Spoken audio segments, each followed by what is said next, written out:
I'm of the opinion that it is easy to run a political party. It is very difficult to fight an election, and especially it is more difficult for those parties that represent the marginalized communities who have to face this immense burden. And then with the advent of this genie called electoral bonds, it has become very difficult for a political party like me to fight elections,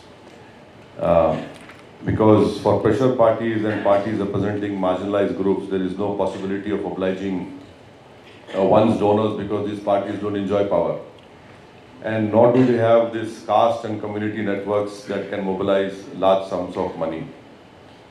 The party which I represent, we do a lot of work apart from fighting elections and giving so-called hate speeches.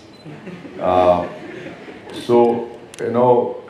feel that if a member of a party is drawn to an ideology, that basically solves this problem of which today's topic is. And in the absence of ideology, then it's obvious then money becomes the basis on which parties have to sustain the whole machinery.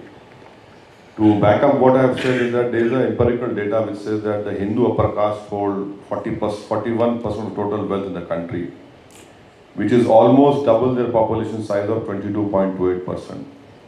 The next biggest slice of wealth pie is cornered by the Hindu OBCs at close to 31%, less than their population size of 35.66%.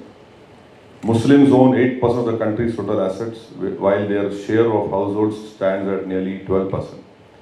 And as expected, scheduled castes, scheduled tribes own substantially less share of assets, 11.3% combined, as compared to the population size of 27%. Now, where does the money lies now? According to this empirical data, the money lies somewhere else. And that is where the political parties patronize, and then because they have to fight elections. And the parties that are established or supported by people who do not belong to these communities obviously cannot think about fighting elections on the scale that they do. So, for example, Election Commission in the 2019 elections, this data is in public realm, that they sees around about 3,456.22 crores. I am of the opinion that this is a very small proportion. The cost goes beyond that. And according to Center for Media Studies, 55,000 to 60,000 crores was spent in the Lok Sabha elections, and you are absolutely right, the cost has gone from 60 to 100 crores per. And then they also say that the ruling BJP had spent about 45% of the total 700 crores. So the difficulty is not gaining volunteers or members, the problem is in expensive elections. That is where the problem lies. So political party will run, but the problem for us, the political party is fighting, and then over and above that we have this great absurd electoral, the first past the post system. That is really absurd. And this is the biggest I think so injustice which we are continuing with this British legacy, which a time should come very soon wherein the country should really decide on this. And then so the electoral system is designed in a manner that privileges national parties and discards smaller parties. For example, any national party having 7 MPs will get a subsidized land for construction in Delhi. And then the expenditure of star campaigners, up to 40 is not included in the expenditure of the party. So these disparities work in favor of larger parties and prevent newer or smaller parties from catching up. And then so basically there's no level playing field. The role of intermediary is therefore overplayed. The real cost of sustaining a political party is in competing with disproportionately richer political groups which are now backed by corporate donations. This means that parties will not only have to compete for voters, but also for being in good books of large businesses. Therefore, the most urgent reform I am of the opinion is that to prohibit all form of corporate donations, prohibit all NGO donations, let citizens of India contribute. The moment you say, multinational companies, why would any multinational company give any money to me? Why would any NGOs would give money to me? And then over and above that, this whole electoral bond is like is a mystery. Is a mystery because the nation will not know who's paying whom, and then you have any all international organizations. It is wrong because it is wrong on the principles of equity. It is wrong because it does not fulfill audit. It is wrong because it does not fulfill transparency.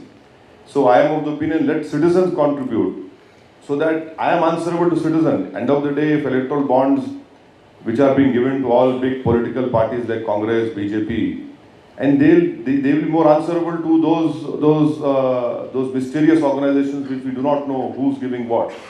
So that is why I feel that running a political party is not a great Herculean task, but fighting elections is getting difficult for smaller parties. Thank you, sir. I agree with him, sir, and I think so. This can be the first starting point of something new. Because apart from what Mr. Gowda has just said, I don't think so there can be any more transparent way of running a political party. And because very soon a day will come in our Indian democracy wherein political parties will only exist on paper. It will be individuals who will be running the political party. Because of, as rightly pointed out by over here, that the amount of financial wherewithal they have. That would be another sad day, because if political parties remain only on paper, so who's there? X, Y, Z, A, B, C, D, and then you have those individual agendas being implemented. And I feel that what Mr. Gowda has said, I also agree with him, and it is a worth try. It should be tried, sir, because if you have all these MNCs, corporate world sponsoring political parties, that is not the best way of running a political system. You need individuals contributing, and I agree with him on this, having a national election fund wherein the citizens decide how this money should be used. My question to Asadji, sir. You have mentioned earlier that smaller parties, or rather regional parties, tend to attract lesser support from multinational companies or NGOs for that matter in terms of finances. That being a problem, in order to sustain their parties, are these parties are resorting to notorious solutions like communal, religional and regional divide. What do you say about that? Well, this is a very enlightening question you've asked me. Do I get money for communal riots? I don't know. So far, inquiry reports don't talk about that. But you do get money to fight elections. You do get money to fulfill the objectives of multinational companies in the form of electoral bonds. And that is why, if you see in the last 6 months, 7 months, the decisions that have been taken by the Union government, some are very mind-boggling, but there is a reason behind those decisions that have been taken. So that is why I feel that I made that statement. Those electoral bonds they fail on the principles of transparency, audit, and everything. It has to go, because if you have electoral bonds, it is you who will be suffering, not me.